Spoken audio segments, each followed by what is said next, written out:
اعوذ بالله من الشیطان الرجیم بسم الله الرحمن الرحیم السلام علیکم ډیر ویورز تاسو ټول ته په خپل چینل کې خوشامدید وایم څنګه چې تاسو ته پته موږ د کلاس 9 بایولوژي شروع کړل او په دغه سلسله کې موږ تھرد چپټر ته رسیدلی یو په دغه تھرد چپټر کې موږ نن تھرد لیکچر خپل اپلوډ کوو نو زو ټاپک طرف ته چې نن زموږ ټاپک سره نن زموږ ټاپک دی باینامیل نومنکلیچر باینامیل نومنکلیچر به وایو د دې امپورټنس به وایو او د دې بعد زموږ سره د دې علاوه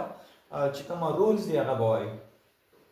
اولنې خبره دا ده چې باینامیل نومنکلیچر موږ شروع کوو په باینامیل کې دوه ورډز دي یو دی بای دی او بل دی نامیل د بای مطلب دی 2 د بای مطلب سره 2 لکه مانو یو ته وایي ډای 2 ته وایي بای هم 2 ته وایي هغه شان ټرای شو د دې نه علاوه ټټرا پینټا هیکسا هپټا اکټا نونا او ډیکا دا زموږ سره هینسې دي بای مطلب دی 2 and نامیل means names اوس د دې مطلب څه شو نومنکلیچر اصل کې د نومونو ورکولو چې کوم عمل یې هغه ته نومنکلیچر وایي صحیح شو اوس ډیفینیشن ته وګورئ two words naming system is called binomial nomenclature دسی نومونو ورکولو والا سیستم چې په هغه کې موږ یو ځناور له نوم ورکو خو هغه ځناور یا هغه بوټی یا هغه مایکرو ارګانیزم دا هغې چې کومه نوم دی د هغې زموږ سره دوه پارټس وي نو this is called what a binomial nomenclature two words naming یعنې نوم به ورکوو په نوم کې به دوه words وي the two words naming system ته موږ څه وایو binomial nomenclature it is the method دا یوه داسې طریقه کار ده in which we give names چې په دې کې موږ نومونه ورکوو چاته living organism ته خو په هغه نوم ورکولو کې چې کله موږ نوم ورکوو نو په هغه کې به دوه پارټي یو ته جینس وایي او بل ته سپیشي وایي نو په هغه باندې به اوس موږ بحث کوو زه انټروډکشن سایډ ته انټروډکشن کې ما دا لیکل دي چې اټ واز ډیولپ بای ا سویډش ساینټسټ کارلس لینیس ان 1757 دا چې کوم عمل دی د باینامیل نومنکلیچر دا اصل کې یو ساینټسټ دی سویډش ساینټسټ دی هغې ډیولپ کړی په 1757 کې According to him, an organism should have name. دا هغې مطابق د یو ارګانیزم به نوم وي خو په هغه نوم کې به صحیح and the name will consist on two words. په دغه نوم کې باید زموږ سره دوه words وي کومه words وي نو هغه ډسکس کوو According to him, an organism should have name and the name will consist on two words. د دې مطابق د کارلس لینیس مطابق په دې نومنکلیچر کې به موږ یو ارګانیزم له نیم ورکوو خو نیم به زموږ سره په څو پارټ مشتمل وي په دوو د فرست ورډ ویل بي جینس اولنی چې کوم ورډ هغه به جینس وي او جینس موږ ویلی چې کله زموږ سره ریلیټډ سپیشیز رایوځی شي نو دا جینس راځي لکه هومو سیپین دا یو سپیشي ده هومو ایرکټس دا هم زموږ سره د هیومن سپیشي وه خو دا پخوانۍ وه دا کلوزلی ریلیټډ شو نو دې نه یو جینس شو هومو نو چې کله زموږ سره سپیشیز رایوځی شي دا جینس راځي بهرحال the first word will be genus and the second word should be species اولنی چې کومه word یې هغه به زموږ سره جینس وي او دویم به زموږ سره سپیشي وي دویم چې کومه زموږ سره وي نو هغه به زموږ سره سپیشي that why this system is called two word naming system د دې راوجې نه دې چې کومه naming system دی دې ته موږ two word naming system وایو for example د باینامیل نومنکلیچر مطابق د انسان چې کومه نوم دی هغه دی هومو سیپین هومو دا د انسان جینس دی او سیپین چې کومه دی دا زموږ سره د انسان سپیشي ده نو فرست ورډ جینس شو او دویم زموږ سره سپیشي شوه اوس موږ امپورټنس وایو د چا د باینامیل نومنکلیچر اولنۍ خبره دا ده چې باینامیل نومنکلیچر کې کوم نوم موږ ورکړو نو هغه ډېر سپیسیفیک وي سپیسیفیک مطلب دا دی چې واضح وي او دغه شانې ایګزیکټ وي مطلب دا دی چې په هغې کې کنفیوژن نه وي لکه څنګه common name are not clear and exact کامن چې کومه عام چې کومه په یو علاقه کې یو ځناور له کومه نوم ورکړی شوی هغه زموږ سره کلیر او ایګزیکټ نه وي while scientific name are clear, definite and precise او scientific name او خاص کر باینامیل نومنکلیچر کې چې کومه نومونه ورکړی شوي دي نو هغه کلیر دي دغه شان دي واضح دي او مختصر دي لکه څنګه فار ایگزامپل زه یم سالمن پیشو شارک ګولډ پیشو دا زموږ سره مختلف قسمه میان دي دې ته عام موږ خپل کومه نوم وایو پیشو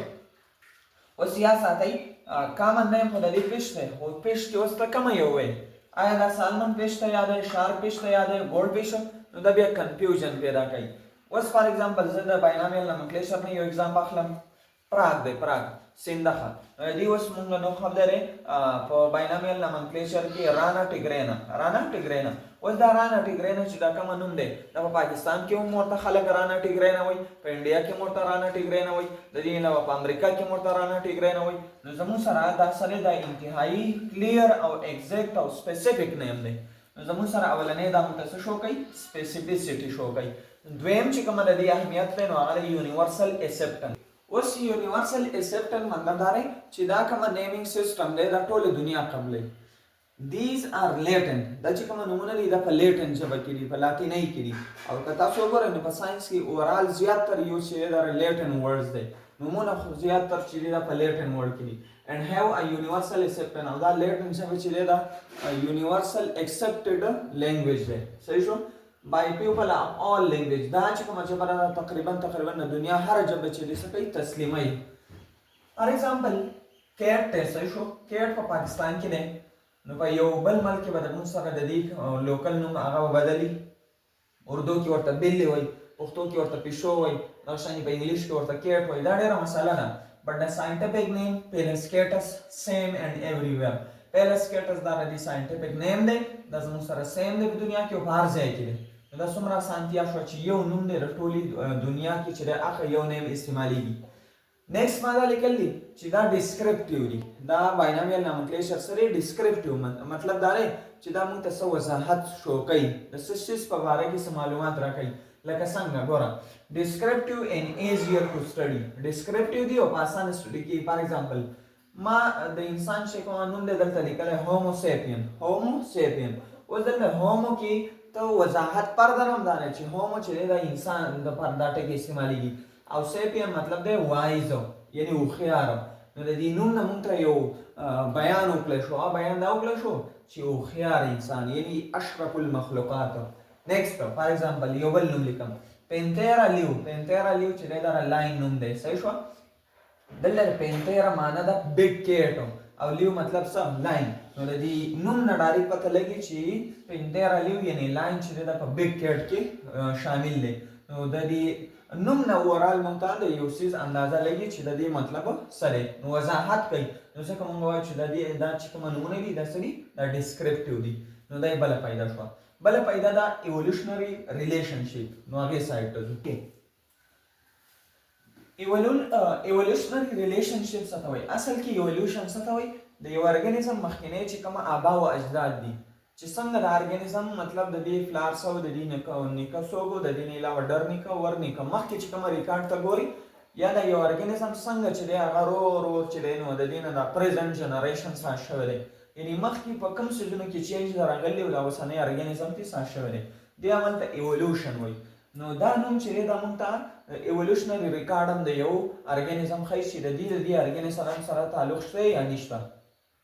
They indicate the generic and evolutionary relationship of the individual. دا یو موږ ته د جینس مبارکې معلومات راکوي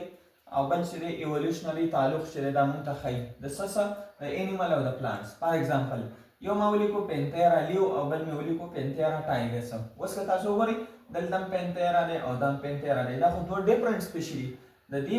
خو دلته پینتیرا په دوانو کې دی د دې مطلب دا دی چې د دې مخکینی ایولیوشنري ریکارډ سره سیم دی او د دې جینس په باره کې معلومات راکړل چې د دې جینس نوم سره پینتیرا it means that these two have same genus د دې دوانو سره زموږ سره جینس سیم دی and they are also closely related او بل لارې چې دوی یو بل ته نږدې دي چې جینس یو شو نو بیا خو یو بل ته ډېر نږدې دې نه پس موږ ډسکس کوو رولز اباؤٹ باینامیل نومنکلیچر د باینامیل نومنکلیچر په باره کې چې کوم رولز دي نو هغې سایډ ته ځو رولز زموږ سره د باینامیل نومنکلیچر لپاره چې کومه دي نو اولنۍ خبره دا ده چې کله تاسو نوم لیکئ نو هغې کې خو به اولنۍ زموږ سره صحیح جینس وي او دویم به سپیشي دویم چې کله دا تاسو لیکئ دا به ایټالیک رایټینګ وي ایټالیک رایټینګ ګورئ یو چې دی په انګلیش کې دا سټریټ لیکلي او بل دا کاږه نو داسې دې انداز ته موږ ایټالیک رایټینګ وایو نو په دې انداز کې به لیکو یوه خبره شوه دویم انډرلاین وین هینډ ریټن چې کله زموږ سره ته هینډ رایټینګ کې په لاس لیکل کې نو هغې نه به لاین راکاږي چې دا مطلب د یو سپیسیفیک ارګنیزم نوم دی بل لارې چې کوم اولنی نوم یې هغه خو جینس وي نو جینس نیم چې کوم دی دا به ته سټارټ کړې د کیپیټل لیټر سره او چې کومه سپیشي نیم یې هغه به زموږ سره کیپټلایز کې نه هغه به خامخا زموږ سره د سمال لیټر نه شروع کیږي. نو دا اوس زموږ سره اوورال چې څومره معلومات مونږ ستاسو سره شیر کړل دا د څه په باره کې د باینامیل نامنکلیچر په باره کې. د دې نه پس به انشاءالله مونږ نیکسټ ټاپک ډسکس کوو چې what is conservation of biodiversity, any importance of conservation of biodiversity. See you in the next lecture. Thanks for watching. Wassalam.